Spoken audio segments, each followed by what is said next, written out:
far back last April, I had dropped that the Braves were going to get the 2025 All-Star game. And I have, one of my sources I have is at Learfield. And he knew for a fact it was coming. They had already been in discussion. MLB had already basically, and the Braves had already told them that it was happening. And so I dropped that last April. And then what was it, November? I think Major League Baseball, October, whatever it was, Major League Baseball said, yep, Atlanta's getting the 2025 All-Star game. So I've been doing this for a minute. I to your point, kind of in our exchange, I don't consider myself an insider. Probably never will. It's just not. I just drop news that I happen to get. Hey, your information is better than most like national mainstream insiders. It seems like your information comes out earlier. It's more accurate as opposed to like it being regurgitated. I feel like a lot of those folks are like kind of like speculating too, like just like you even see what they want to do with the Falcons draft pick at 7 overall. All of them are probably pegging Dallas Turner because everyone says that, he's a top edge rusher. But according to you, I saw a tweet where, he's not, I think he was like the 3rd ranked guy on the Falcons board. Yeah. So as far as edge goes, he's not their number one. And so, for them, the Falcons apparently really, really do like Latu out of UCLA, which how can you watch this guy's like tape, game film, combine, like whatever measurable you want to go look at, how you can watch this guy and go, nope, that's not for us, is absolutely unbelievable. So he's number one, Dallas Turner. And look, I'm in the middle of SEC country, right? And so, down here, folks forget that Pac-12, well, they used to play football in the Pac-12, right? But, they forget that Pac-12 exists. They forget that the Big 12 or the Big 10 or the ACC exists, right? And there are a lot of really good players out of those conferences. And so, I understand the Dallas Turner thing being here in Atlanta, but I also know that the Falcons need immediate impact guys, and Dallas Turner to me is a project. You're hoping he turns into what you think he can be. Whereas to me, when you look at Latu, he's ready to come in now, which is what they need. And so, Dallas Turner is number 3 right now. They do have Jared Verse out of FSU as the edge at their number 2. Obviously, the draft day will kind of dictate how they go, but they really do like Latu as their first edge. Yeah, and just to give our audience some background, Jeff, I know we were talking, but our guest today is Jeff Benedict. He used to be a radio host for 92.9 in Atlanta, which is I think a Falcons program too, where you guys talk about the Falcons in Atlanta or whatever. And recently Jeff has been dropping news on X, Twitter, whatever the heck you want to call it, and he's been ahead of the curve, and insiders are getting pissed at him. And it kind of lines up a lot with our site's philosophy, Jeff, because like we sort of like go against the mainstream as well. When everyone was touting Bryce Young as the first overall pick last year, we were kind of like slamming, we were like standing up on our desks saying like, how are you not looking at Stroud? How are you not considering Richardson here? So, I mean, we totally feel your pain on how the insiders can or even the mainstream can turn on you. So a lot of similarities. Yeah, it definitely happened. I think last week I lost 600 followers just because one of the quote unquote Falcons reporters, who is in Indiana, by the way, had regurgitated the Monday morning quarterback thing about how the Falcons were going to be in on Christian Wilkins if they had landed Cousins. And my source, again, for 4 years has been 100% accurate with everything. It was like, we were never in on Christian Wilkins. We're going to a 3-4 defense. We don't need another. We're not going to pay $25 million a year to another nose tackle. We have 2 of them on the roster right now. It would never have made sense for us to make that move. And so I just simply responded with, hey, my source says that this is absolutely not true. Albert Breer is not telling the truth on this one. His inside source is not correct. And yeah, all of the Falcons reporters literally came at my head as if I was, as if I was coming at them. And I just simply said, hey, I tweeted this out yesterday. This is not true. And they took it personal. And I get it. My information, to your point, has been accurate. They're all using me as a source now, which is insane. There's a specific guy, and I won't name him, but he was in my DMs asking me questions. And so I was answering his question, no issue with the guy. But then literally an hour later, he'd come out and saying, sources said this. And I was like, bro, like, come on. Yeah. Doing? Like, it's crazy. Right.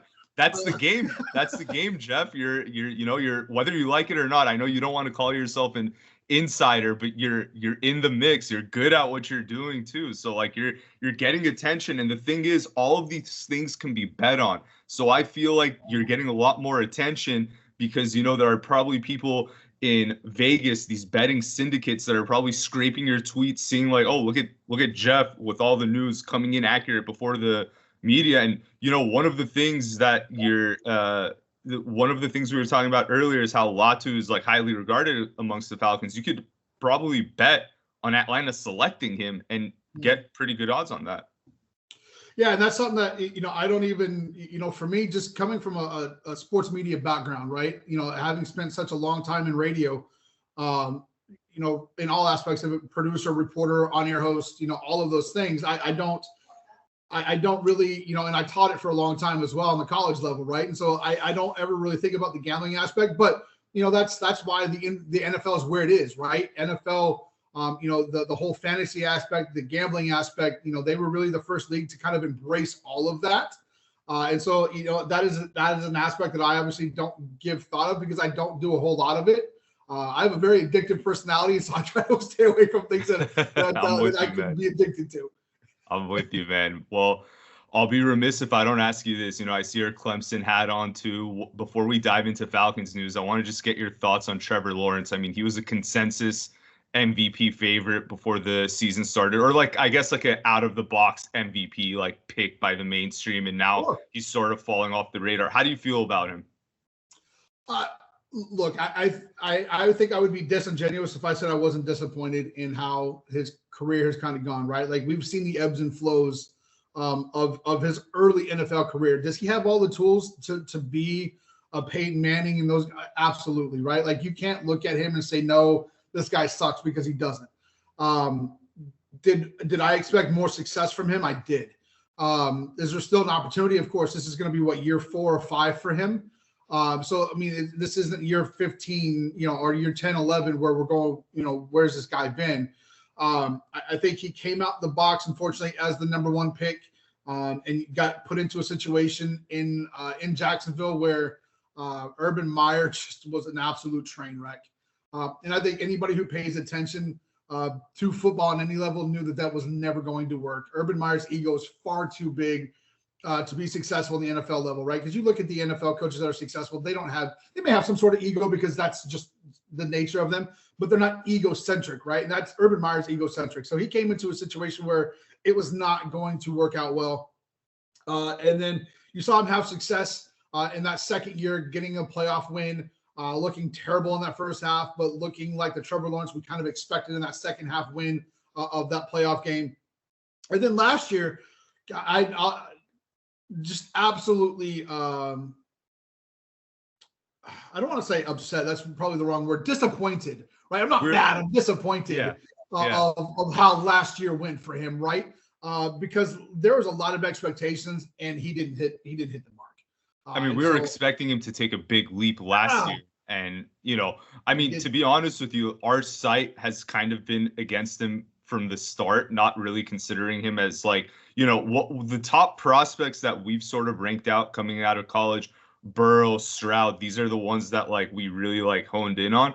But for some reason, our site's founder, RC Fisher, who's a scout by trade, he's been doing it for 2 decades. He saw some of the flaws with Trevor coming out, but I'll tell you what, man, I think he has the tools to eventually get there, but I don't know that he's there today. And it's kind of disappointing just being a first overall pick, not being able to change a life in Jacksonville, especially in the division that he was playing in.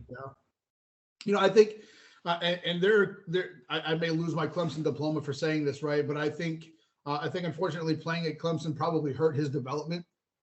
Brandon Streeter, who was his quarterback coach at the time, is no longer there, was really in charge of his development. I just don't think he did a great job. And, that's been echoed by a lot of different NFL type guys, right? A lot of former quarterbacks what's his name? That's now the head coach at UAB, Trent Dilfer, had said, I saw this kid. I coached him a little bit at the Elite 11, and what I saw then, he's regressed 4 years later coming out of Clemson, right? And so I think people kind of overlook that, but I don't know how you can't agree with that assessment.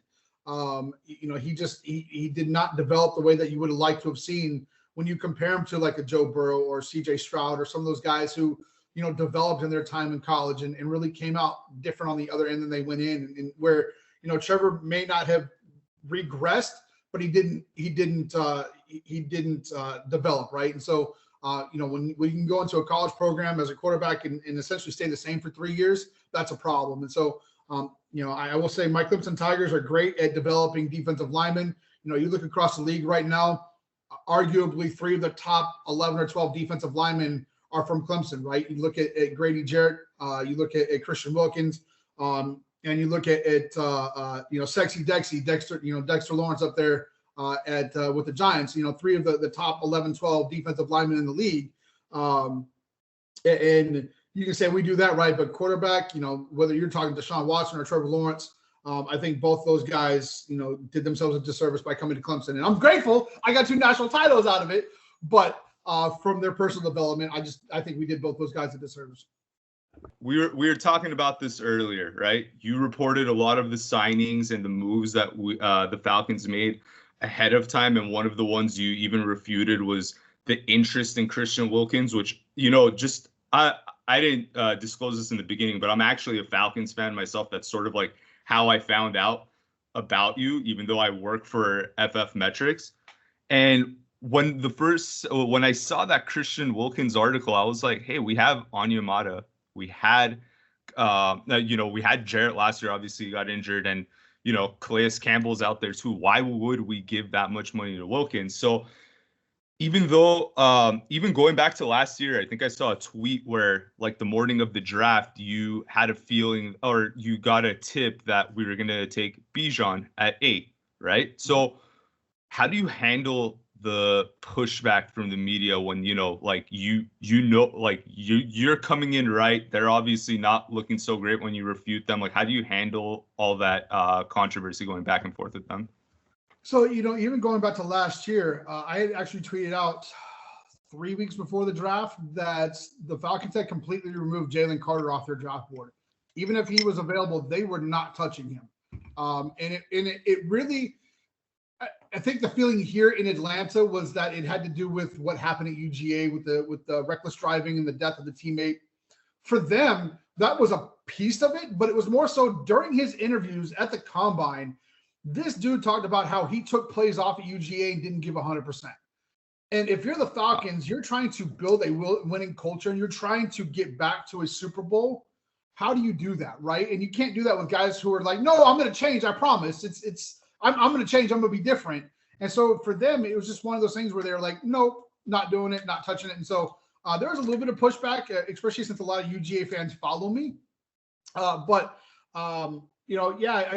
Going back to your question about Bijan and all of that, there's a part of me that I think my wife would tell you I'm a right fighter. Like, I really want to fight to be right all the time, but you have to pick your battles.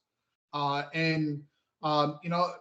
this point, if you're not going to believe or trust what I put out there, it's fine. Like, I can't do anything about it. I've had to learn to mute my conversations as soon as I put things out, because I know some of them are going to be controversial. But ultimately for me, it's not me coming up with this information, right? Like, I'm not sitting at home going, how can I piss people off today? What can I put out there to get more followers, right? Like, I don't engagement farm. It's not something I'll ever do. So I don't get paid. I'm not on, I don't have the Twitter platinum or whatever it is. So I don't get paid for engagements. And so for me, I just put it out there. And if you don't like the information, cool. But I promise you, I'm going to bookmark it. I'm going to come back because I am petty. I am as petty as you can imagine. I'm going to come back and I'm going to say, I told you so. Usually in those words, or I'll put a laughing emoji. So yeah, it's just, you have to let it go. People are going to be upset that you're scooping them, especially when they get paid to do this. Yeah.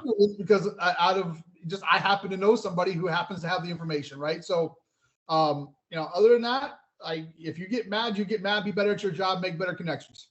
Hey man, I don't know what the work ethic is of those insiders, but like that's something where you constantly need to go find new sources, it's a lot of freaking work. And when they see you have a source like that, maybe they're comfortable in their position and they're not hustling the way they used to when they were younger trying to break in. So when they see you come in and refute stories accurately and bring in new information, that certainly would tick them off. But I wanted to ask you, even though you're not engagement farming, you are getting a lot of attention on X. You even mentioned that in one day you got 4,000 followers, which is nuts.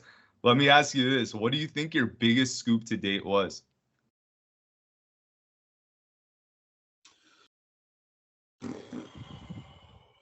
Or let's say the one that you were so most excited, oh, this is going to really, I know that's not your intention when you post, but you're like, oh, this is going to be good. Oh, well, I think the latest one I had from this last week, only because now people are paying attention to what I have, right?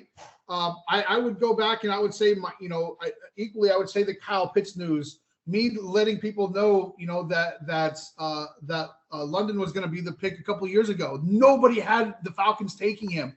He was the first receiver off the board. Yeah. Nobody had that. And I tweeted out the morning of the draft that was going to be their pick.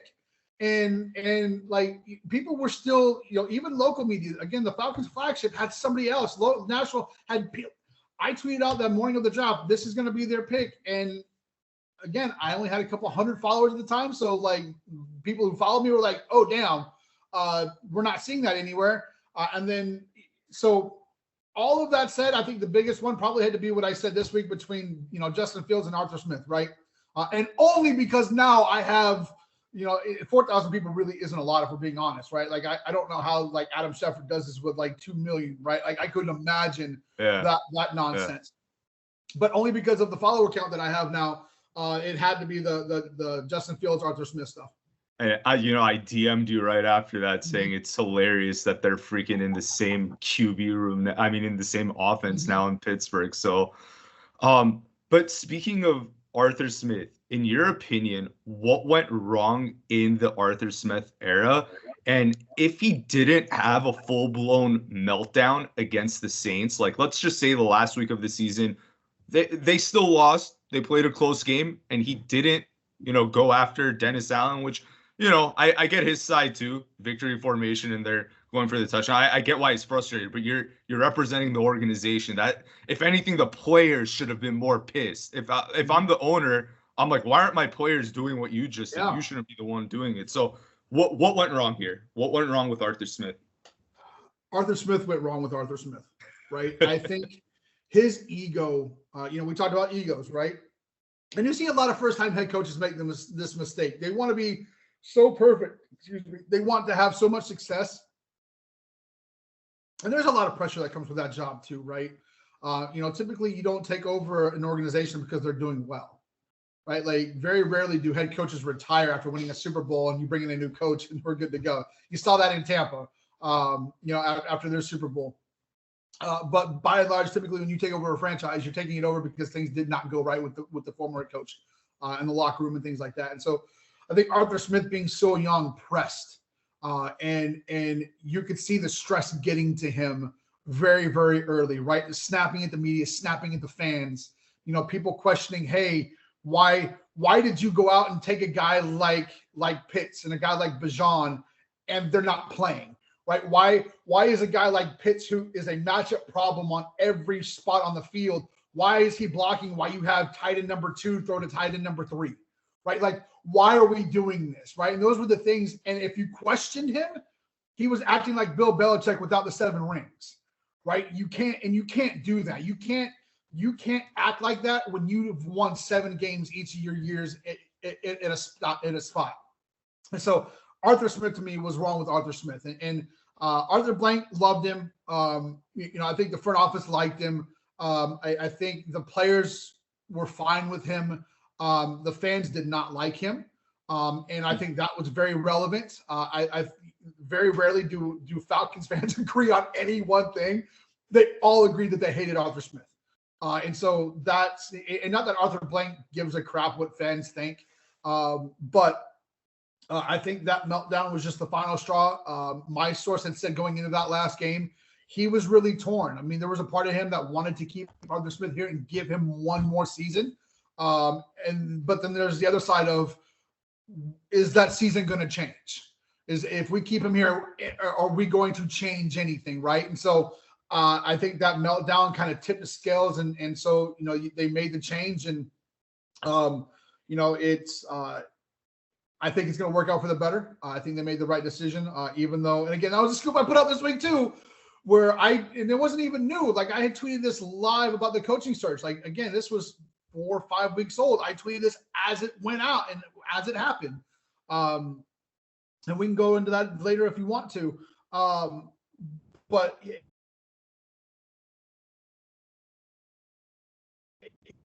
yeah, Arthur Smith's biggest issue was Arthur Smith. Everything with him. Wish him the best of luck up there in Pittsburgh, but yeah, thankfully it's not here in Atlanta. So it's funny though that I think like there is a scenario where, let's say Atlanta made the playoffs, right? And they had the Bucs spot and they drew the Eagles, who were wounded at the time. There is a scenario where not only Atlanta wins that game, goes into the playoffs, right? Arthur Smith keeps his job. But what do you think happens this offseason, right? If Falcons have a playoff win, this is like Arthur Smith is finally putting everything together. He got a playoff win this year. Like, do you think they chase Kirk Cousins with Arthur Smith, or do you think he'd want to? Oh, wow. Okay. I don't think they would have gone after Kirk Cousins at that point. I think they probably would have put all of that money into getting Daniel Hunter at that point. Wow. I think that completely. That was kind of the rock in the water with that ripple that kind of started everything else. And there was still a belief that they were going to get Daniel Hunter, right? But that whole Burns trade in new contract, Clutch Sports represents Hunter, and that whole Burns new contract trade the night before kind of threw a wrench in that.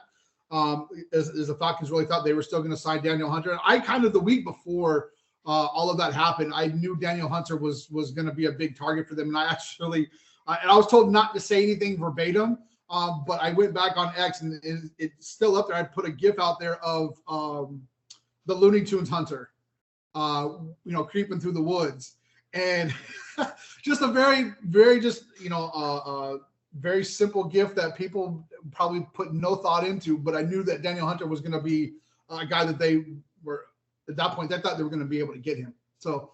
I think they probably end up with Daniel Hunter because they're able to give more money than the Texans did. And no, I don't think they go after Hunter. I think this would have been season 3 of Ritter and whatever else. Yeah, that's crazy, man. The fact that like they could have rolled in with Desmond Ritter and Heineke again. Because look, I mean, I don't want to sit there and act like I'm a professional scout, like the owner of FF Metrics who does it for a living, crunches all that game tape.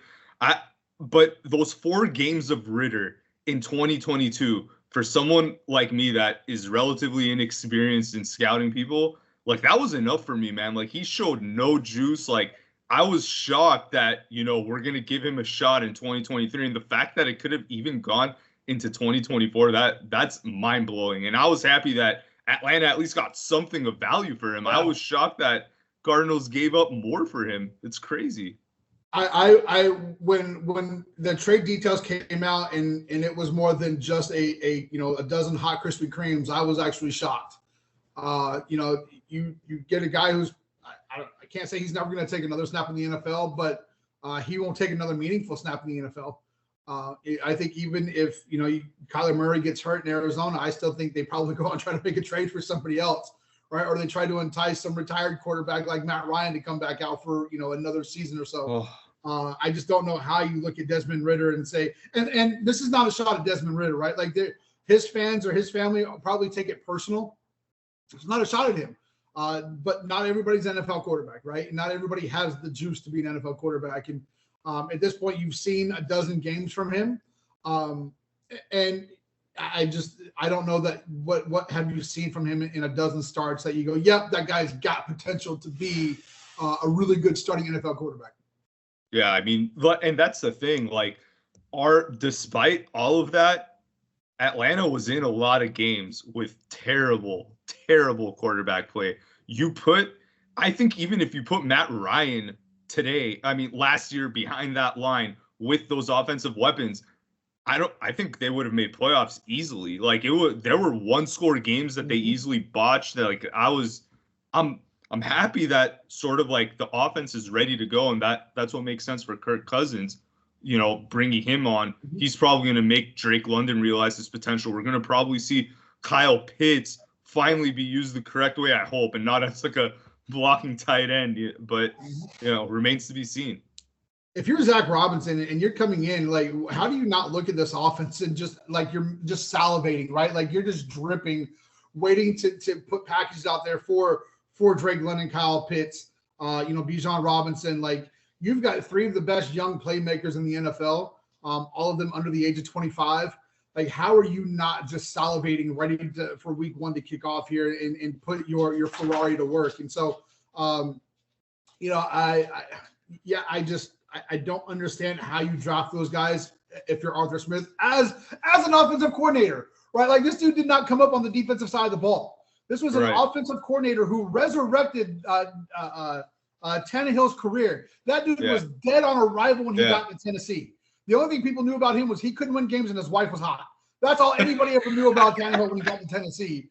And then Arthur Smith gets promoted to the OC and resurrects his career. Derrick Henry goes for 2,000. Like, you're like, holy crap, that's our head coach. And then he comes here and he starts pulling fans out of the stands to say, hey, you come do this because, yes, I've got these three guys, but I'm not going to use them. I'm going to use Larry, who hasn't played football in 12 years, to go do this instead, right? And so, like, it just was not a good scenario. Probably too much too soon for a guy that really, again, was a coordinator for 2 seasons before he got his head coaching gig.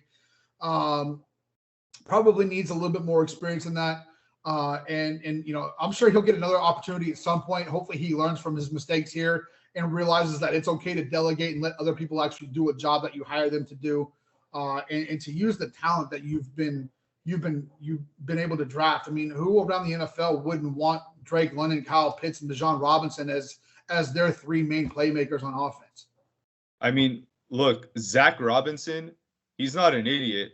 He's looking to get a head coaching job too, right? He sees this as opportunity. Look at Pitts, look at Bijan, look at London, like, look at that offensive line. Like, there's a lot to work with. We put a QB back there, and all of a sudden, I'm going to get this offense that, at times stagnated last year, and it's going to be at the top of the league, and that's going to, boost his head coaching credentials. And you could see it around the league. Like, the Carolina job, nobody wanted it. Like, Slowick pulled his name out, Ben Johnson, Aaron Glenn, everyone's pulling their name out. I'm actually shocked that Dave Canales, who I like a lot and did really good work with Baker, I'm actually surprised that he took the chance to go up into that hellhole with the Panthers, because he probably would have if he had one more successful season with Tampa, he could have, it would have been dealer's choice at that point. Yeah, I mean, one more successful run with Tampa, and all of a sudden, jobs next year start opening up. Kansas City maybe opens up, and now you're a big name because you've won with Baker. Other jobs, potentially open up that you're like, oh, that would be. Yeah, the Carolina job is what the Saints job was 10 years ago. What it was 15 years ago before Drew Brees. Before Drew Brees, when everybody wore paper sacks to the games.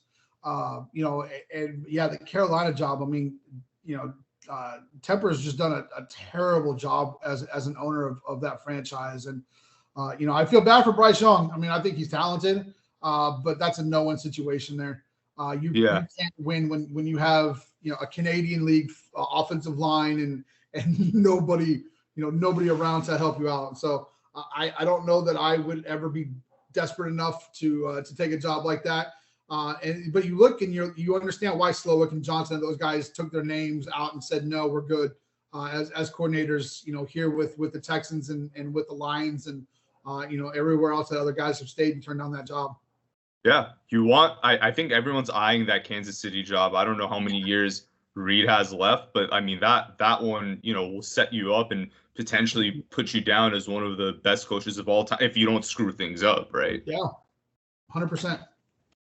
Yeah. So, okay, the new regime, right? So I wanted to get your thoughts on this. You said in one of your tweets that Raheem Morris was Atlanta's fourth choice. Let me know if I misquoted you on that. Early on, which I think is crazy, and we'll get to it, Bill Belichick was reportedly the favorite, and Arthur Blank loved him. Was he one of the first offers we made, and who else did we offer it to? So he did not get the offer. If he had gotten the offer, he would have been the head coach here in Atlanta. Going back through this entire process, and you can go back and check my timeline for all of this. Rich McKay and Bill Belichick, Rich McKay and Arthur Blank loved Bill Belichick. Both of them did. Both of them agreed on him. That was their number one. That's shocking because a lot of the narrative is the fact that McKay hated Belichick. Yep. That's crazy. Immediately after Raheem Morris was hired, what was the announcement from the Falcons? Rich McKay stepped away as president of football operations to go into Atlanta United. Yeah. Right? So Bill Belichick would have been able to step right in and kind of help take over those duties, right? And so, and I tweeted all of this out, and people were, even my own followers then, again, I only had 350 at the time, were questioning, well, that doesn't make sense. I'm like, yeah, but then you see what happens, and then ultimately, like, it made sense, right? So Bill Belichick was not offered the job, and the reason for that, because the other people that were part of this process, because it wasn't just Arthur Blank and Rich McKay, the other people that were part of this process begged and pleaded with Arthur Blank to not hire him, to go with somebody younger with more energy that would be a long-term solution to the Falcons, not a short-term Band-Aid, right? And so Blank apparently, again, according to my source, really struggled with that because they did like Bill Belichick and everything that he essentially would have brought to the Falcons, right? And so the three offers, and I actually tweeted this out, that Raheem Morris was essentially option 4 or 5 for them. And this was live. This was as the process was going on. This wasn't something new that I dropped this week. It was just basically things that I regurgitated as part of the Arthur Smith, Justin Fields conversation. Johnson and Slowick both got offers. Both of them said, no, thank you. We're staying in our respective spots. They were not interested in coming to Atlanta. They never offered the assistant. I forget his name now. The assistant with the Panthers got a second interview. He never got an offer. Alagiro or whatever. Yes.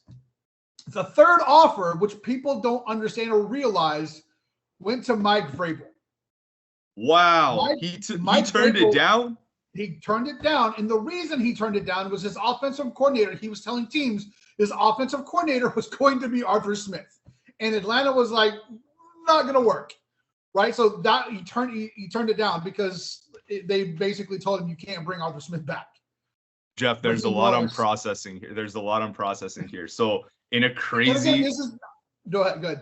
In a crazy alternate world, Mike Vrabel would be the head coach and Arthur Smith would be back as the OC. And Arthur Smith, was he on board with it? Like, hey, I'll get demoted? I don't know.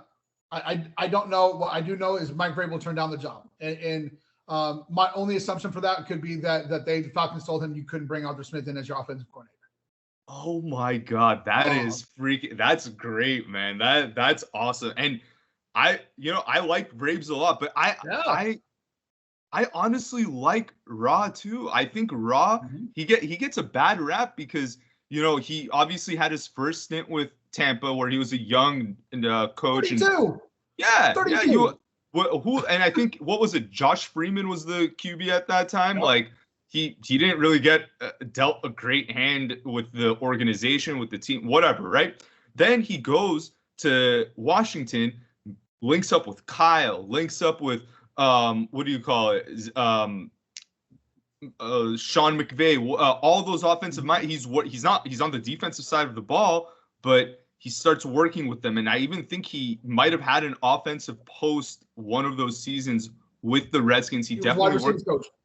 There you go. Like he has so much experience working with the top talent, and he's a defensive minded guy. So the one leg up is, yeah, he might not be a genius like Shanahan on offense, but he also has that defensive prowess. So like he is like a CEO in my eyes because he does a little bit of everything. And if he has the right coordinators in place, I think he could be really successful.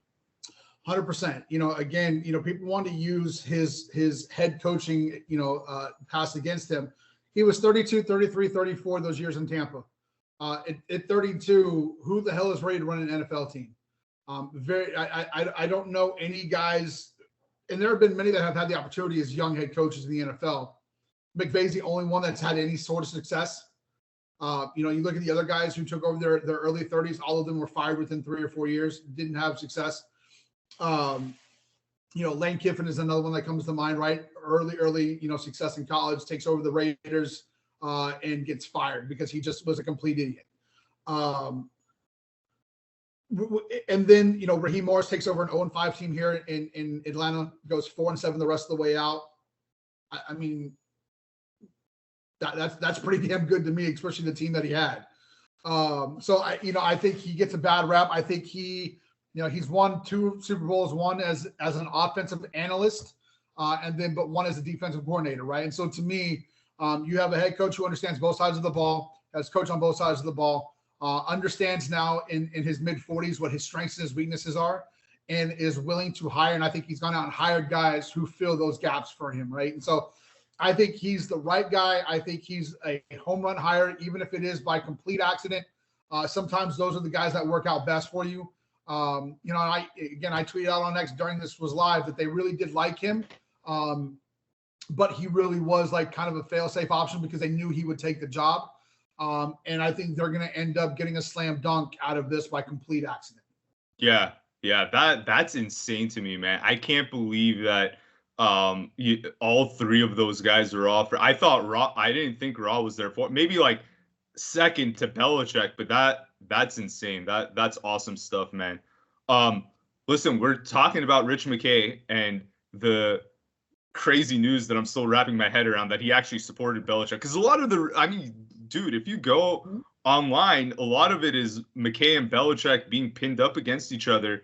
But why? Like, the Falcons seem to be making a lot of good offseason moves. I've been following the team since the Vic era, and it seems like this season, especially, like, it seems like we're in harmony during free agent. We're like making a lot of good moves. Does this have anything to do with Rich McKay moving over to moving away from football operations? I think it does. How many guys like Rich McKay can get fired as general manager and come back as president of football operations? Doesn't happen. Doesn't happen. He got fired as GM because he was terrible as the general manager, but was brought back and essentially promoted as football operations, president of football operations, right? It doesn't happen, and it did here. And so, I know a lot of people are coming at Terry Fontenot's throat because this is his 3rd season now as general manager. I guess 4th season as general manager.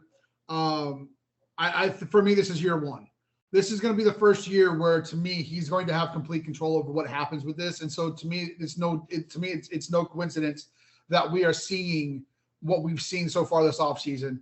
They didn't land Daniel Hunter, but they were in the mix, right? They did reach out for Hassan Riddick, right? Like, they're trying to make moves to get better. You went out and you got the best quarterback available. Miss me with the whole injury thing, his age. Like, this isn't 1990 anymore. Quarterbacks play well beyond the age of 36, and they play really well beyond that age, right? So you went out, you got the best quarterback available. You revamped your entire wide receiver room that you needed to do. You added a ton of talent there, which is what they were aiming to do. I think they have a really good idea of what they want to do in the draft, and they have scenarios A, B, C, D, E, and F. And I think no matter which way they go, you're going to see them end up with either edge rush number 1 or cornerback number 1, and hopefully some additional picks.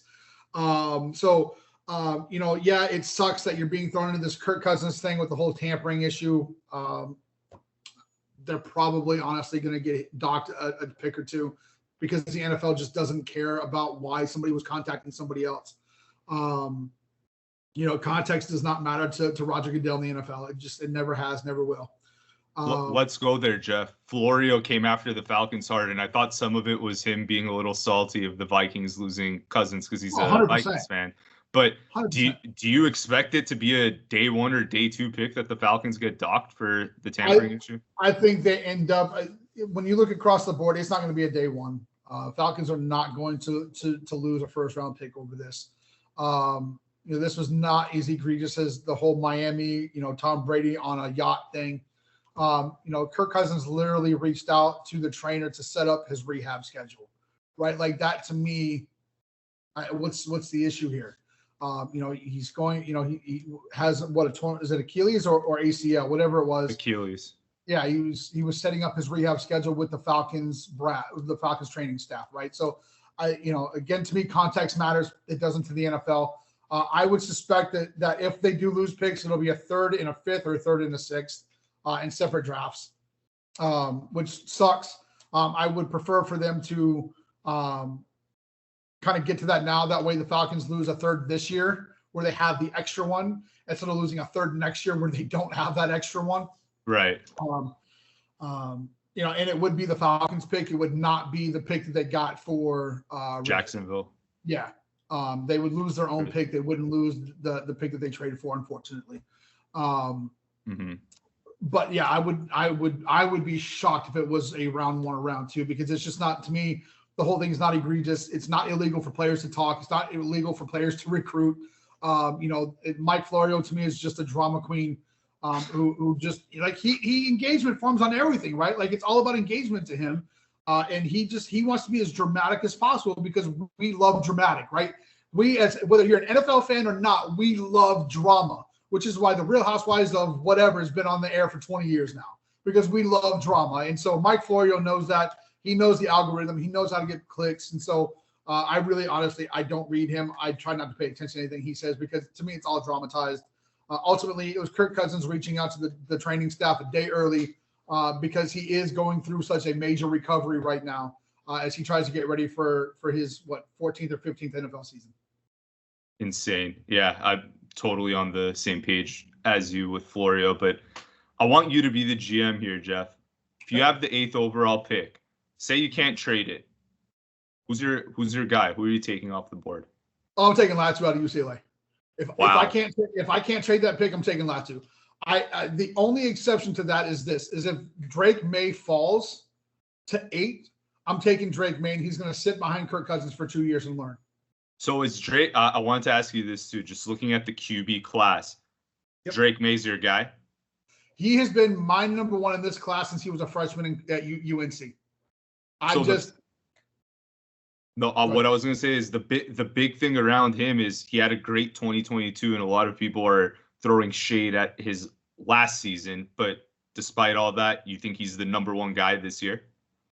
I think when you're talking quarterbacks, right? People, NFL people and scouts and everybody else loves to claim, that game film doesn't really matter a whole lot to them, right? As far as, not game film, but as far as like statistics don't matter, right? And so if that's the case, if you're looking at just traits and you're looking at leadership traits, you're looking at mechanical traits, you're looking at all of those things, to me, Drake May is the number one quarterback. I really do question. I don't care about the nail polish. I don't care about the pink phones. I don't care about I question whether Caleb Williams can lead men, right? And ultimately, that's what you look for in your quarterback. Your quarterback can't be a beta. Your quarterback has to be an alpha. And I question whether a guy, because it's now come out in the last couple of weeks. And again, I don't care skipping things in the combine. I don't care he didn't throw. I don't care he didn't give his medicals. Like, that doesn't bother me. The fact that it has now come out that at USC, the only person he would talk to was Riley, that's a problem for me. When you won't talk to your quarterback coach, when you won't address your offensive coordinator, when you don't talk to your teammates, that's a problem for me. Because you do that in the NFL, those guys are going to stuff you in the garbage can and throw you out and not bring you back. And so that, for me, like, that's a major red flag. Again, I don't care about anything else. Your quarterback has to be an alpha. If your quarterback is not an alpha, is not a leader, you will go nowhere as a franchise. And you look at kind of like those BC level guys that have won. You look at the Trent Dilfers, the Brad Johnsons who have won titles as quarterbacks.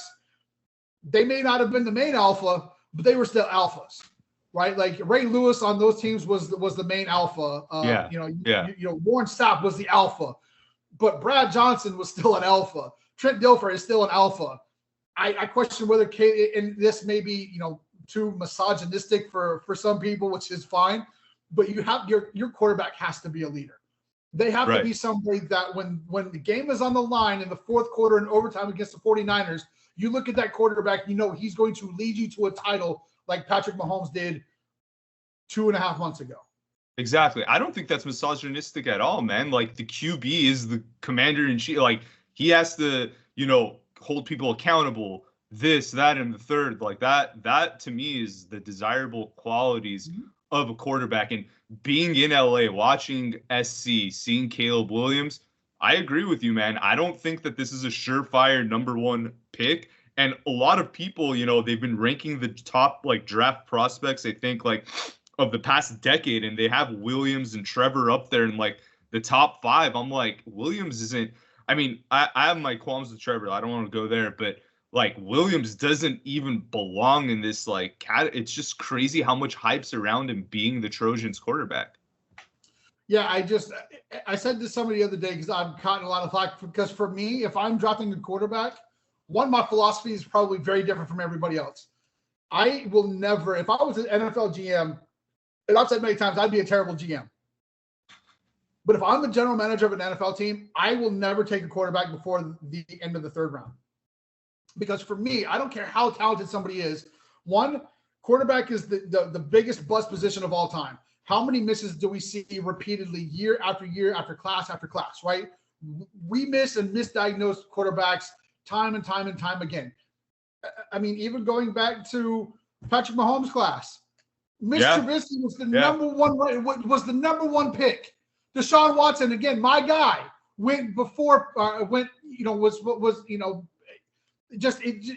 again, I wouldn't touch those guys in the first round. Patrick Mahomes, cool, worked out, 10th or 11th overall, obviously hit a home run. But for me, the reason you see Mahomes' success was, one, the franchise he went to. One of the greatest coaches, and say what you want, Reid has been one of the greatest coaches of NFL history before he won these Super Bowls with Kansas City, right? But number two, Mahomes was the final piece of the puzzle that Kansas City needed in order to go win Super Bowls. They had everything else they needed, and they needed a quarterback, and they went out and got him at that point. So for me, I would draft everywhere else but a quarterback, whereas we see teams who repeatedly pick in the top 15 every year, they go after these, the Bears. They're chasing another quarterback again 4 years later. The Dutch are going to be chasing the quarterback again. These teams chase quarterbacks because they don't know how to evaluate them, and they don't fill the other positions that are a lot more important to me than a quarterback. If you don't have a blindside tackle, why do you have a quarterback? If you don't have playmakers, why do you have a quarterback? Right? If you don't have a guy who can go stack the quarterback, why are we drafting the quarterback? And so say what you want about what Atlanta did. At least they made the engine ready to go, right? Throw a quarterback in there, and now all of a sudden they're dangerous. Yes, exactly. It may not have gone the right way, and they may have picked the wrong quarterback, essentially. But I do like the fact that the last couple of years they have addressed other needs, and they're hoping that Cousins can be the final piece to get them, at least get them into the playoffs, maybe get them a playoff win, and then you kind of go from there, right? Because it's baby steps. You don't go from 7 wins to Super Bowl champs in a year. It just doesn't happen. You look at the Bucks. The Bucks won their title a couple years ago because they had everything, they addressed everything else, and then went out and were able to say, hey, Tom, we got everything else for you, Tom. Come back and join us. Yep, and look how that worked out for them. The engine was ready to go, and you just put the driver there, and they got a ring out of it. But let me, you talked about May potentially falling. Yeah, he's probably going to go second overall or top 3. But, I mean, one of the top 4 will fall. I want to get your thoughts on this. If one of those top 4 guys are available, and this is consensus 4, not mine, Caleb, May, Daniels, JJ, if any of them are at 8, is there any scenario where the Falcons draft them, or is that pick getting traded? Nope. The only quarterback the Falcons will take at 8 is Drake May. Wow. Okay. That's the only and there is talk in the franchise, and I actually put this out a couple of weeks ago. There's belief in the franchise that there's a real possibility that Drake May falls to them at 8. If he does, he will be the pick. Wow, that's shocking, man, because no one really has Atlanta taking a kid. The whole time, you know what I'm thinking in my head? When we signed Cousins, I'm like, this is eerily similar to when Kansas City had Smith, drafted Mahomes, right? An older veteran, groomed the guy. Let's not throw someone in the fire. So I could see them doing it too. If May's their guy of the future, I could see that. But what about in the second round? Do you think Penix or Nix or someone like that could potentially be on the table, or they're not into them? So I would be the other quarterback that I know for a fact that they really like is Spencer Rattler, and they expect him to be available in the third or fourth round. They will not. They absolutely will not drop Penix in the second round. They will not. Bo Nix, nope. I mean, I just, from a personal standpoint, I don't know how you watch those guys and say that's our quarterback of the future. I can't tell you the Falcons feel that way, but I can't tell you that they will not. Other than Drake May falling to them in 8, there's no plans for them to drop the quarterback in the first 2 or 3 rounds. So what makes them think that May's going to be there at 8? Who of the top 3? Who's going to go? They think it's going to be Williams, Daniels, JJ, and then all of a sudden May free falls? Wow. Potentially. And I mean, every year, and I kind of put this question out just to see, like, the other day, every year we see somebody fall. I mean, last year, Will Levis was supposed to be the top 5 pick, ends up going, number 1 in the second round, right? Like, every year somebody falls. Not to say that Drake May will fall, but every year there's a guy that gets invited to New York. Maybe they turn it down for whatever reason, but it just seems like every year there's a guy who's supposed to go in that first round who ends up falling to the top of that second round. And there is belief that potentially, and again, I don't want to seem like I'm wishy-washy here, but I put this out almost a month ago that the Falcons do believe that there's a real chance that Drake May falls to them at 8, and if he is available at 8, they will take him at 8. Amazing. I love that. And I mean, look, all of these QBs, like you said, time and time again, this is a gamble, man. You do not know how these guys are going to translate till they hit the field. Stroud, for all he did, right? I loved him coming out, but I would have never predicted him or projected him to be this good until I saw him on the NFL field and do it, right? Like, you can say what you want about them until they hit the field. It's kind of hard to tell. With Penix, he had moments in that game against Texas. He looked okay, but here's the thing. Back-to-back weeks, he goes up against legit defenses, and in that second game, right, in the national championship, he couldn't hold up. He got injured. And in the NFL, it's not back-to-back weeks against NFL defenses. It's 17 weeks, man. So how is your body going to hold up if you can't freaking handle weeks against Utah, Nevada, whatever, the Pac-12 teams? How are you going to freaking go in to, I don't know, say he goes to the Raiders. You're going to go up against the Kansas City D-line. You're going to go up against Bosa and Mack. How is he going to hold up against those guys? And for me with Penix, one, obviously he's older, right? A true 6-year guy. He'll be 24, I think May 8th, second week of May. So he'll already be 24. And here in Atlanta, just kind of sprouting off that before I get back to my point, people here are starting to make an issue with Latu's medical history, right? Because he medically retired before getting to UCLA, when the actual story is that the surgeon who did his neck surgery cleared him to play. Another specialist cleared him to play. Washington would not clear him to play and said, sorry, you have to medically retire. So he did. Well, he went back to these same specialists, and these same specialists said, no, you are good to go play football. UCLA specialist cleared him, so he went to UCLA. He's never had another issue whatsoever. And people here were like, that's why you don't draft him, because he has medical issues. No, he doesn't. He had a neck surgery 4 years ago and has been cleared to play and has absolutely dominated NFL caliber offensive linemen every single week in the Pac-12. I say that to say this. Michael Penix Jr. has far worse medical issues than anybody else in this draft. At 24 years old, he has already had 3 major surgeries. 3. And you're going to go draft him in the first or second round? to your point, what is going to happen to this dude when Joey or Nick Bosa get a hold of him? What's going to happen to him when he goes and plays Dallas and Micah Parsons absolutely ends his career? There goes your first or second round pick because you had to go get a guy who ran a 4.46 or a 4.64 the other day against air. When you want to take him the 4th, 5th, 6th round, cool. But to me, that dude's medical issues and his injury history, far too much for me to spend a 1, 2, or 3 pick on him. So I saw one of your tweets where you think, by and large, and please correct me if I misquoted you, Carson Beck is the number 1 guy coming out of next year's class. Would you take, if you had dealer's choice of anybody this year or Carson Beck, do you take Carson Beck? Oh, that is such a good question. For me, I still take Drake May, but Carson Beck to me is number 2, and he's number 2 in this year's draft. I think he is number 3 if you include last year's draft because CJ Stroud. You can't argue with what he's done, right? Yeah. He may be the red herring. He may be the exception to the rule.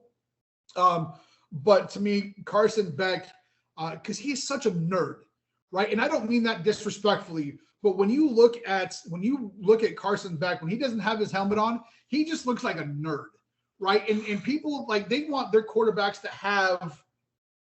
they want them to be, expressive and, demonstrative and all of those great big words that you use for the SAT. Carson Beck he's the alpha leader, but he's just a quiet dude. He's just very unassuming. But when you watch him throw the ball, when you watch him lead that Georgia offense, and I'm not a UGA guy, by the way, right? Like I bleed orange. Yeah. And we played Georgia to start the year. Having to play Georgia and Mercedes-Benz to start the year, I don't want to go face that dude because I know how good he is. If he was at USC, they probably win a national title last year. Like I just think he's that damn good. Okay, USC has a lot of issues, man. I don't think a QB, if you put Peyton Manning from the Knoxville days back there, I don't think that's going to help him out, dude. That's okay. Peyton didn't win a national title at UT anyway. Yeah, well, fair enough. Remember, T. Martin did it. Won a national title. Yeah, that's right.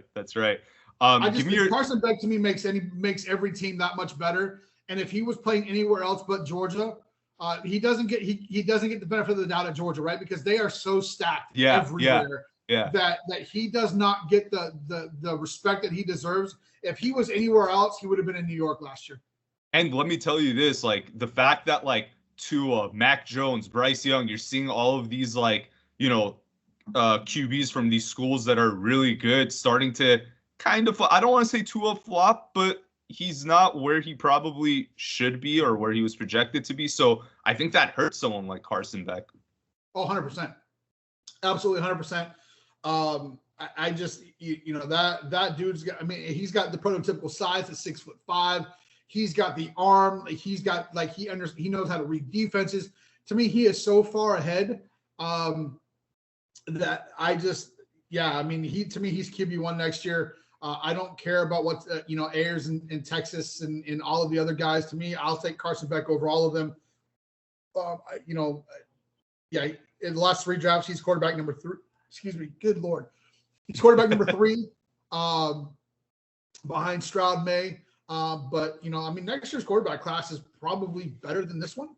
Wow. When you look top to bottom in college, to me, Carson Beck is number 1. Wow. Okay. Very cool. I'm excited for that too. Before we move to subscriber questions, Jeff, I want to get you out of here too. We're getting close to an hour. I don't want to take up too much more of your time, but talk to me about the wide receiver draft class. It looks like this is going to be a pretty strong class. Obviously there's the Marvin Harrison and Malik Neighbors that are going to go in the top 10. But honestly, when you start looking at like second round guys, Ladd McConkey, you have Luke McCaffrey from Rice. Like there's a lot of exciting talent this year. Are you getting similar thoughts on that? Yeah. So when you look at this draft class, to your point, the Odunzes and the Neighbors and those guys, where they're going, right? And then you start, you kind of go outside that. You start looking at the second round with guys like Adonai Mitchell and Ladd McConkey's a big again, not a UGA guy. Ladd McConkey might be the most complete wide receiver in this draft. When you look at the ability to play all the different positions, most people have him as that X slot guy. Probably the best route runner, probably the best hands in this draft. I think his speed, people were shocked by his speed. Again, another guy who has amazing size for what he's about to play. Plus, he's just a really good dude, right? And so I think all of those things matter. But that's another guy who people are thinking could sneak in late first round. He'll be a second round guy. Troy Franklin out of Oregon. You look at Roman Wilson up there in Michigan. Jermaine Burton, another former UGA guy who's at Alabama. He'll be a second, third round pick. A lot of people in my message about Ricky Purcell there out of Florida. Again, another second, third round guy. All of those guys are really, really good. And that doesn't even get into all of the guys out of FSU, right? I mean, FSU had Keon Coleman, right? Like that's a big one. He'll be available there in the second, probably third round, to be honest. Johnny Wilson is a guy who probably would be available in the fourth or fifth round. 6'7". He can, when he wants to play, he's really good. Yeah. He's not a guy who takes a lot of plays off, though, right? Doesn't understand how to utilize his size yet. It's 6'6", 6'7". Jalen McMillan, another Washington guy, right? Jamari Thrash out of Louisville. Thrash is a guy who, he's 6 foot tall, like 170 pounds. Dude's a playmaker, though, right? Get him into open space. Another guy that'll be really good in that third or fourth round. So, Javon Baker, a guy out of Central Florida who's getting a lot of love. So I think when you look at this draft, I think if you look at receivers that will go in rounds 3, 4, 5, and 6, probably would have gone in 1, 2, 3, 4 in other years because of how this draft is just insanely deep at wide receiver. It's crazy. And the fact that, you look at Arizona at 4 and that they're going to take Marvin, but they could get so much more depth and talent later, right? It makes you wonder, do you take someone like Harrison that early? We'll find out. Personally, my favorite in this class, I don't know if he's going to hit or not, but it's the other LSU receiver, I believe, Brian Thomas Jr. He for some reason, he just reminds me of Julio Jones. He's big, he's fast, athletic. Julio was a little raw coming out too out of college. So I'm excited to see where he lands. But to me, it's all about landing spot, right? Ladd McConkey, projected to be at the end of the first, beginning of the second. Who's picking there? Kansas City? Could you imagine McConkey with Mahomes? That'll be nuts. Yeah, I mean, he would give them what they didn't have this year. He would give them a great possession receiver. They had what's his name that they ended up essentially benching for the entire playoff run. I can't remember his name. Kadarius Toney? Yes. Or Sky Moore? Pick. Kadarius Toney, right? Like a guy who led the NFL in drops and then wondered why, Kansas City was like, nope, he's injured, we're good. Yeah. McConkey is not that dude. I mean, he is what Clemson fans wanted Hunter Renfrow to be, right? Renfrow had that one really good year in Oakland and just kind of fallen off for whatever reason. I think McConkey, and of course it's easy to make that because they're both white wide receivers. They're both walk-ons. I get it. But McConkey to me just if he's available in that second round and you're looking for a wide receiver, I don't know how you don't take him. The entire thing, this entire draft is absolutely insane when it comes to wide receivers. I hope that we have McConkey on our radar. I don't know that he'll fall to the second round where we're picking, but it's possible. I mean, he's there, and we already got Moore and Mooney, so I don't know how much they want to invest in that position. But let's move to, Jeff, let's get you out of here. Let's move to the subscriber questions. Yeah. Really quickly. We got a couple of them. These can be quick hitters. Tyler Algier, where do you think his role on the team lands next year? Do you think it's more going to be I think last year it was closer to 60-40 Bijan. Do you think that moves more towards 75-25? Yeah, I would say probably 75-25, 80-20. I think we're going to see a lot more Bijan. But I like to me, it's almost thunder and lightning, right? Tyler Algier is such a great change of pace running back when you compare him to Bijan. And I love what he brings. To me, Zach Robinson's got to have packages that feature both of them. Just because both of those guys are such matchup issues. you would be remiss not to have them on the field at the same time at certain points in certain, in certain positions on the field. So I think he's still going to be a part of this offense. You're not going to forget about him. Definitely not like Arthur Smith did Cordell Patterson this year. You'll see Algier a lot. And I think he'll play a bigger role in the passing game as well.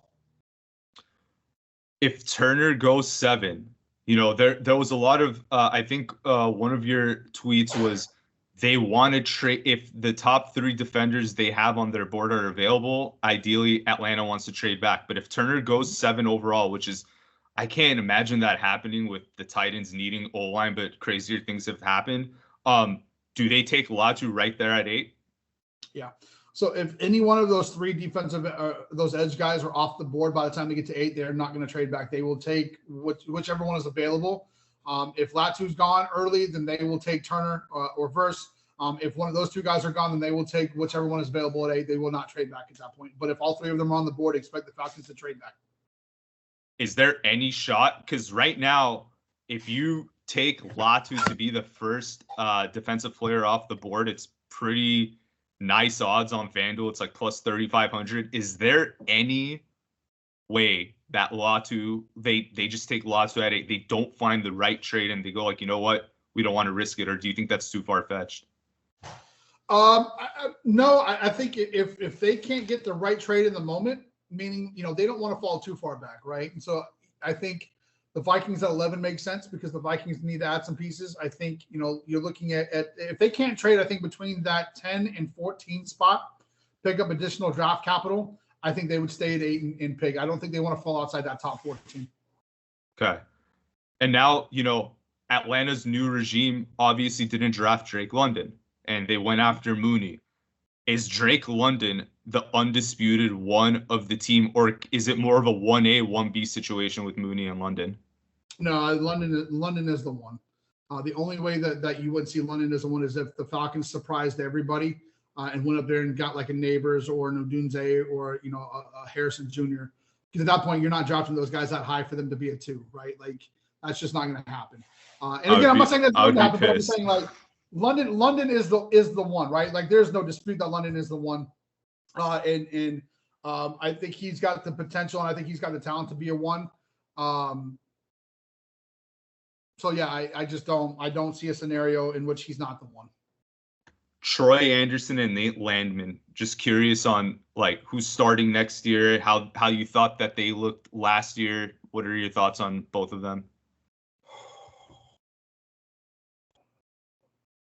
I think everybody needs to be evaluated. Obviously, when you have, you don't have any success, or you don't have the success that you're expecting. Especially at a spot like linebacker where the Falcons were really good for such a long time, right? And you look at Jacksonville yesterday; they gave the extension to the former Falcons. God, all of a sudden his name slips my mind. I had a pen. Anyway, Falcons linebacker here for Atlanta has been really good for a decade. Foyer? Yeah. Yes. Yeah. Yeah. And, letting him go just never made sense to anybody. And he goes to Jacksonville and continues what he started here in Atlanta, right? And so yeah. When you look at Troy Anderson, I thought he was, until he got injured last year, what was it, September?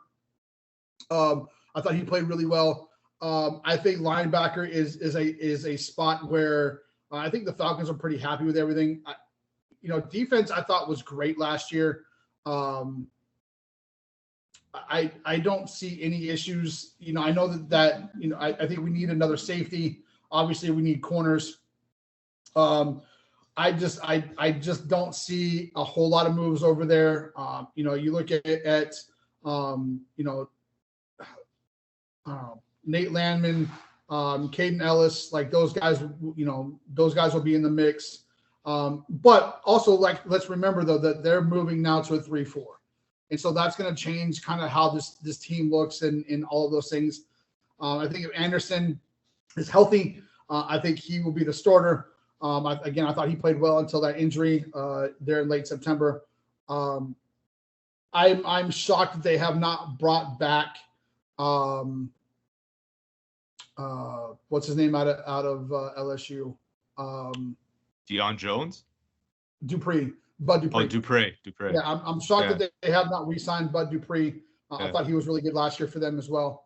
I know that they've reached out to both Dupree as well as Campbell to bring those guys back, kind of balls in their court to see what they want to do. So I like what they're at linebacker. I think that's probably one of the better positions on this team. But I also think that we'll see some free agent moves here in the next, probably, if not right before the draft, right after the draft, as they put this roster together. I know they have some offers out to the guys that are mulling some things. But you also have a lot of these older veterans like the Calais Campbells, like the Bud Duprees. Those guys are also kind of wait to see how teams are drafting, because some of these older guys don't want to come in and compete, right? Like they don't want to mess with these younger guys and be a role player. They want to be on the field. And so I think you're seeing a lot of these older free agents. There has not been a whole lot of movement across the league after those first 2 or 3 days of free agency. And you have a lot of vets who have a lot of offers on the table, but they're waiting to see where they can step in and be a major role player, not some guy coming off the bench in certain situations. And so after the draft, I think you'll see a lot of teams, including the Falcons, make some roster moves and bring back some guys that will compete and be fine. Yeah, I'm all for Bud Dupree coming back. What about Richie Grant? What are your thoughts on him? Do you think he's good, bad? Like, seems like he's a little shaky. Had moments. Yeah, God, he had some big moments. Jesse Bates, they love, which I understand. Richie Grant is a guy that they want to bring competition in for. They are not sold on him. One thing that Raheem and all those guys did as soon as they got here is they literally watched every play from last year. They broke down every piece of film on every single player and decided, that was why Tyler Heineke, everybody here expected him to get cut. I was the one that came out and said, he's not getting cut. They're going to restructure him. And they've done that quietly, by the way. They restructured him very, very quietly over the last 10 days or so. Instead of a $9 million hit, he's now a $4.5 million hit to the cap.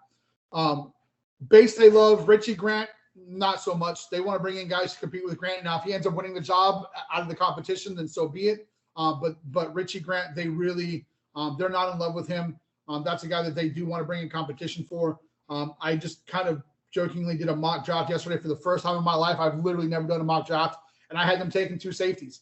I had them taking, what's his name, out of Miami, and then Javon Bullard out of UGA to compete at those safety spots. I think Bullard probably more along the lines is going to be a nickel in the NFL, not necessarily so much of a safety. But then you bring in what is his name? Cameron Kitchens out of Miami. I think he actually competes with Richie Grant and honestly probably beats out Grant if that's the case. Yeah. Okay. Final subscriber question, and then I have one question for you before you go.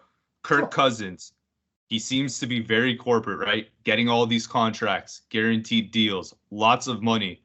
How motivated or hungry do you think he is for a Super Bowl? Or is he more like a Dak Prescott, where it's like kind of like, Dak reminds me of a not the most like fiery quarterback in the world, wants to go, like has that perception of going after money more than like, wanting to win, which I don't think that's totally fair for me to say that, but that's sort of the perception that he gives off.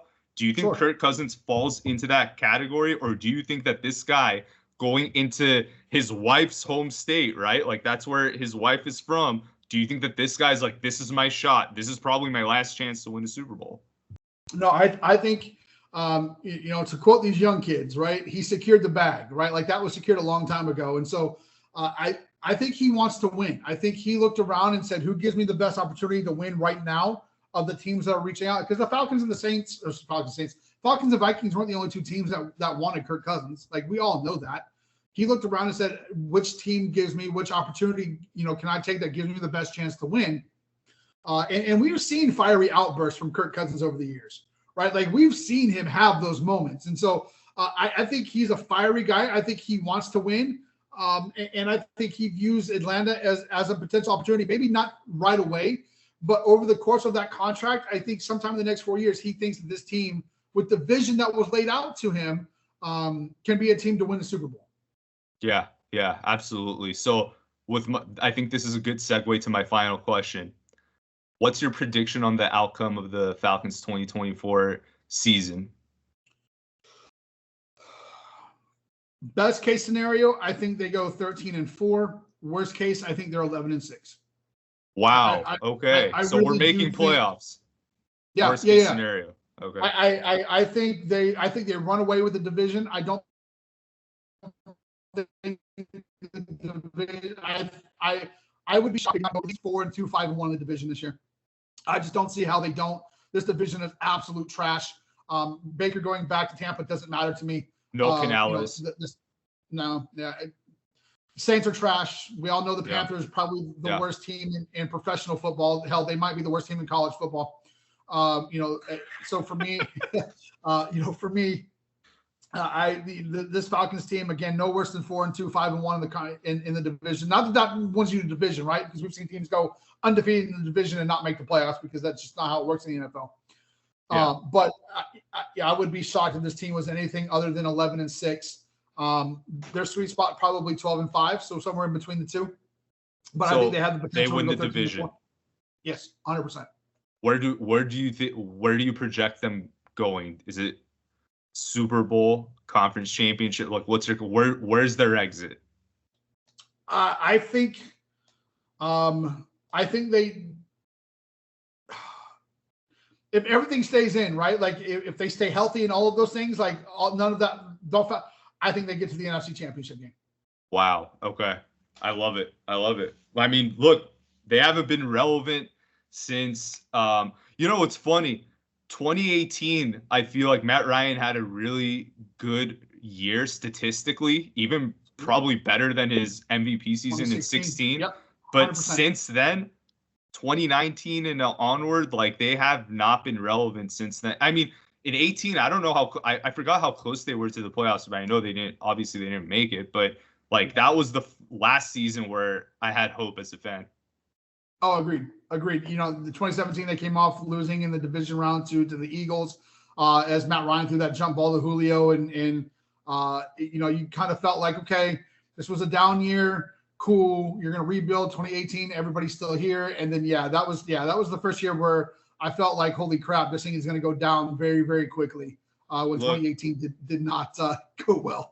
Look, Ra was a part of those teams. Okay, so there are two memories from that era that really is engraved in my mind. Obviously, when James White scores and beats the Falcons in overtime in the Super Bowl, I'll never forget the announcer's call. I think it was either Collinsworth or Buck that made the call when White scores, Patriots win the. It's stuck in my head. I'm scarred. And the second is that freaking ricochet ball that went off Keanu Neal's knee in the Eagles game. And I think it might have been Alshon Jeffrey that caught the ball. It could have easily been a pick six, and all of a sudden you have the Falcons going up against the Vikings in the NFC Championship game where anything could have happened, right? Like those two memories, and obviously the fate, like the jump ball to Julio that didn't come down in that same game. Like I'm just scarred, man. Yeah, for me at the time, I was still working in radio, and I was here working at CBS Radio for 929, and they are still the flagship for the Falcons. I was the guy who was live and local after the Super Bowl. That was my show. No. And that was me. And so I was, and my wife was born and raised in Boston, right? So she's a huge Patriots fan. Big Red Sox fan, big Patriots fan, big Celtics fan, big Bruins. Like New England sports is, again, born and raised up there. I can't fault her for that. Unfortunately for me, my son took all of those teams because his entire life he's watched them win championships. So, when your entire family's, like, can't blame him, right? Yeah. The one team that we did fall in love together with is the Braves. So we're both Braves fans. That is kind of our team. I'm still a Padres fan because I grew up out there. But my son and I love the Braves. We've spent so many times. We've gone to probably 200 games the last 3 years. So, we're big Braves fans, go Braves. But yeah, so like those are his teams. So I had to be in the house that day. First half, I was preparing my radio show. Like I had former players. I had it all. We were going to throw a big party. And then next thing I know, my wife disappears. She goes upstairs to the room because that's where she watched games when they got bad. And inevitably, every Patriots game where she ended up in the room, they won, right? So you're talking Seahawks, you're talking like it didn't matter. She went up to the room and changed the course. So I still blame that on my wife. But I was the only guy. There's 2 sports stations here in Atlanta. I was the only one live and local after that Super Bowl.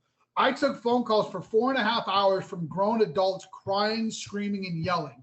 I remember at one time I had to replan the entire show, and at one point I got a text message from my boss, the program director, saying, "Shut the F up and take phone calls," which was very anti him to begin with. They don't take phone calls. Yeah. If you are a phone call driven show, you're probably not very successful. And literally his text to me was, "Shut the F up and take phone calls." So I spent 4.5 hours until 3 a.m. that morning taking phone calls from Falcons fans who were screaming, crying, venting. I needed Dr. Phil that night. Okay. I had, like, it was absolutely insane to me. So trust me, that will never, I will be 85 and senile and forget my kids' names, but I will never forget that day. I will never forget that. Oh man, Jeff, that is freaking awesome, dude. Look, you can handle it 2 ways, right? You can go on radio shows, call, like cry your eyes out, or you could have been like me. I was pissed drunk, trying to just digest what happened, man. I couldn't believe, like, I was drinking to celebrate. I'm like, oh my God, they did it.